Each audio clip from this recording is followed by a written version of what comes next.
시청자 여러분 안녕하셨습니까? 주님과 함께 5분 묵상의 시간을 갖겠습니다.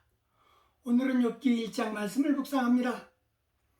우리는 어제까지 에스더서를 묵상하면서 하나님께서는 에스더에게 아름다운 외모를 주셨습니다.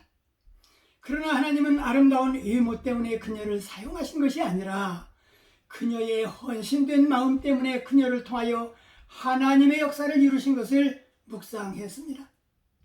오늘 욥기 1장 본문은 당대의 의인이라 할 수 있었던 욥에 대한 소개와 그가 고난에 직면하게 된 배경과 사단의 1차 시험이 언급됩니다. 사탄은 하나님의 허락을 얻고 욥의 재물과 자녀들을 멸하였으나 욥은 하나님을 원망하지 않은 온전한 믿음으로 모든 것이 주의 것임을 고백합니다. 우리는 욥기서를 이해하려면 먼저 욥이 어느 시대의 인물인지 살펴보아야 할 것입니다. 성경에서 정확한 시기가 나타나 있지 않기 때문에 욥이 살았던 그 시대에 관한 분명한 해답은 얻을 수 없습니다. 하지만 욥기에 나오는 내용을 살펴보면 욥이 살았던 시대적 배경은 아브라함, 이삭, 야곱이 살았던 족장 시대인 것 같습니다. 그 중에서도 야곱이 살았던 족장 시대인 듯한데 어떤 사람들은 욥의 이야기를 사실이 아닌 만들어낸 이야기로 보기도 합니다. 하지만 성경은 욥이 살았던 팔레스타인 남동쪽 에돔 지방에 있는 우스 땅에서 살았습니다. 장소까지 분명히 알려주면서 실제 이야기임을 강조합니다. 욥은 아내와 10명의 자녀와 많은 재산을 소유한 동방 땅의 큰 부자이면서 하나님을 잘 섬긴 경건한 신앙 인물이었습니다. 본문은 욥이 온전하고 정직하다는 사실에 본서의 큰 주제가 되는 겁니다. 우스 땅에 욥이라는 사람이 살고 있었는데 하나님을 경유하며 악에서 떠난 자였습니다.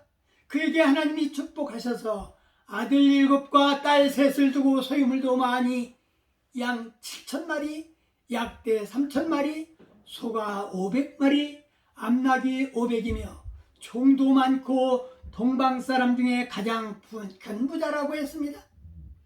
집에서 잔치가 끝나면 혹 자녀들이 하나님을 배반하여 죄를 범했을까 하여 번제를 드리는데 욥의 행사가 항상 그랬다라는 것입니다. 하루는 하나님의 아들들이 여호와 앞에서 섰는데 그들 가운데 사탄도 있어 여호와께서 사탄에게 내가 어디서 왔는가 묻되 땅에 두루 돌아다녀 여기저기 다녀왔다고 했습니다. 여호와께서 욥을 주의 깊게 보았느냐고 사탄에게 말하며 그와 같이 순전하고 정직하여 하나님을 경외하며 악에서 떠난 자가 세상에 없다고 말하자 사단이 욥이 어찌 까닭없이 하나님을 경외할 수 있겠는지요. 하나님이 욥을 축복하셨기 때문이라고 말하며 그의 모든 소유물을 빼앗아보면 욥도 여호와를 욕하게 될 것이라고 하였습니다. 하나님은 사탄에게 욥의 소유물을 너에게 붙이겠지만 오직 그의 몸에는 내 손을 대지 말라고 하자 여호와 앞에서 사단이 물러가 욥을 시험하게 됩니다. 하루는 욥의 자녀들이 그 맏형의 집에서 식물을 먹으며 포도주를 마실 때 사자가 와서 욥에게 고하는데 욥의 재산이 모두 탈취당했으며 자녀들이 모두 죽었다라는 소식. 이 소식을 듣고 욥이 일어나 겉옷을 찢고 머리털을 밀고 땅에 엎드려 경배하며 내가 모태에서 적신이나 와 싸운즉 또한 적신이 그리로 돌아갈지라 주신 자도 여호와시요 취하신 자도 여호와시니 여호와의 이름이 찬송 받으실지니라. 이 모든 일에 욥이 범죄하지 아니하고 하나님을 향하여 어리석게 원망하지 않았습니다.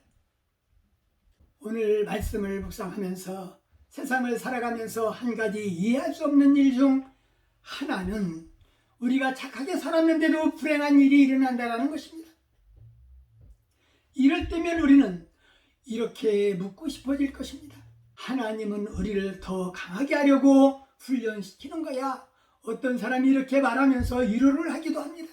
그러나 이 모든 불행한 속에서도 한 가지 분명한 사실이 있습니다.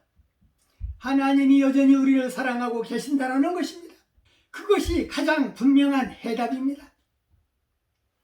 본문에서 욥은 악에서 떠난 자의 삶을 살았습니다.